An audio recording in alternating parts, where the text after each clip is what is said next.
जय माँ पाटणेश्वरी जय माँ पाटणेश्वरी मुई हेनी सुशांत आज आम जो महोत्सव देखी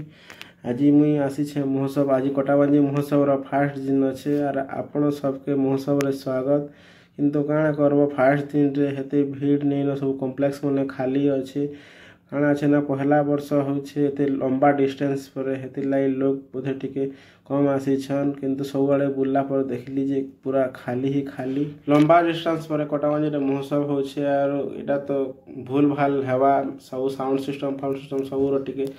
मैनेज करवार पड़वा लोक माने हेते भीड़ नहीं न मुई भी आसिकर जगी छे बहुत भी लोग किनारे भीड़ नहीं ना देखी लास्ट के 9:30 बजे गला ना महोत्सव प्रोग्राम स्टार्ट नहीं हवा डिस्टर्ब टिके तो हो छे करे जे जिते भी भाषण जे एमएलए फैमिली सब प्रोग्राम मन सरा टिके अर्लियर ही जीवा कथा किंतु बहुत लेट 10 एबे भला ना 10 पाखा पाखी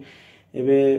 हमर एमएलए सर भाषण दउछन इटा सरला परे बोधे स्टार्ट हो पारे प्रोग्राम टा कहीं समस्ते प्रोग्राम देखबार लगे आसिकरी तापरे सब पलैछन एबेका इटा पहला स्टार्ट हला प्रोग्राम ओडिसी नृत्य स्टार्ट मते प्रोग्राम देख सारा पर भोग लागला मुई पले नी प्रेम चाट वाला पक्के प्रेम चाट वाला चाट खाई कर तो मते प्यार ही गला पूरा और लास्ट के मूंगफली आनली और सिजा मूंगफली खाई खाई आमे घर के पले आसी मोर ब्लॉग आपण मन के भल भी लागथवा किंतु जेहेतु ब्लॉग देखुछन तला आपण मन खूब धन्यवाद एंता मोर सब दिन ब्लॉग देखुथन thanks for watching my blog.